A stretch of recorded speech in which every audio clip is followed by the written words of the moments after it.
Pembentukan Kerajaan Negeri Perak, pemimpin PAS berang.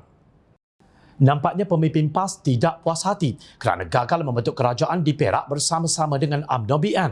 Ketua Dewan Pemuda PAS Negeri Kelantan Muhammad Kamal Mohamad dalam kenyataan yang penuh dengan emosi menuduh bahawa pengerusi perhubungan UMNO Perak, Datuk Seri Sa'rani Mohamad sebagai penipu. Pengerusi BN Perak nampaknya cuba menegak benang yang basah. Penafian mahukan jawatan Menteri Besar MB dengan menerima tawaran menjadi MB oleh Pakatan Harapan adalah satu perkara yang sama. Tidak timbul soal tawaran jika benar beliau berprinsip.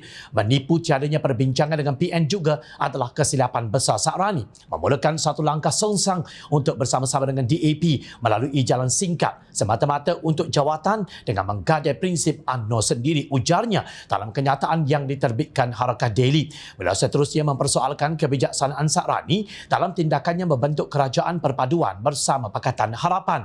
Adakah beliau akan dianggap cerdik oleh ahli UMNO dengan menerima gabungan Pakatan Harapan yang didominasi oleh DAP? Apakah beliau yakin gabungan ini boleh menatijahkan kerajaan stabil dan makmur dengan pakatan yang tidak sebantal mimpi lain-lain? Soalnya, secara jelas Muhammad Kamal menganggap kerajaan perpaduan di Perak dikuasai DAP seperti Pulau Pinang. Tentunya yang paling gembira adalah DAP kerana Perak telah menjadi Pulau Pinang kedua bagi mereka.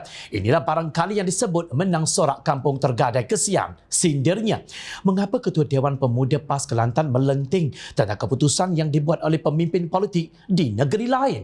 Puncanya kerana Sa'rani memilih untuk bekerjasama dengan Pakatan Harapan dan bukan dengan Perikatan Nasional. Pada pilihan raya umum ke-15, Perikatan Nasional memenangi 26 daripada 59 kerusi Dewan Undangan Negeri. Sementara itu Pakatan Harapan 24 kerusi dan Barisan Nasional 9. Sa'rani mengaku bahawa pengerusi Perikatan Nasional Perak, Datuk Seri Ahmad Faizal Azumu dan Setiausaha Perikatan Nasional Negeri, Datuk Zainul Fazi Paharudin bertemu di sebuah hotel di Kuala Lumpur pada 20 November lalu untuk membincangkan kemungkinan membentuk pakatan antara kedua-dua gabungan itu di negeri berkenaan. Saya setuju jumpa pejak. Kita bincang apa tujuan perjumpaan dan dia kata nak ajak BN bekerja dengan dia. Saya kata terima kasih kerana mengundang kami, tapi saya perlu tahu apa peranan saya sebab ini nak membentuk kerajaan. Kalau tidak, peranan saya adalah sebagai pembangkang. Apabila dijemput saya menjadi kerajaan, mesti ada peranan saya.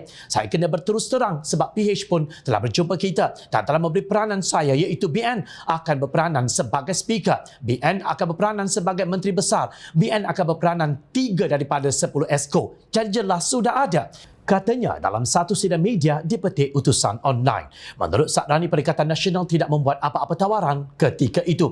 Saya tunggu sepanjang hari tapi tiada siapa memaklumkan kepada saya. Dan saya tak boleh tunggu lama sebab saya tak nak rakyat Perak stres kerana ada benda kita kena buat. Jadi sebab itu, kalau dah tak ada, tak adalah. Jadi saya teruskan, ujarnya, yang bermaksud beliau meneruskan untuk membina kerajaan perpaduan di negeri Perak. Tahniah pemimpin Barisan Nasional dan Pakatan Harapan Perak kerana akur kepada titah Sultan Perak, Sultan Nazrin Muizzuddin Shah sebelum ini.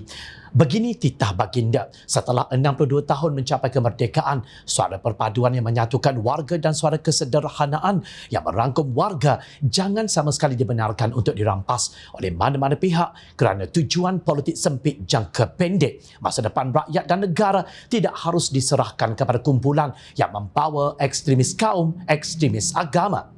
Dalam mengecam tindakan Sa'rani itu secara tidak langsung, Muhammad Kamal telah memperlekeh titah Sultan Nazrin yang mahu melihat kesederhanaan dan menolak ekstremis kaum dan agama di Perak.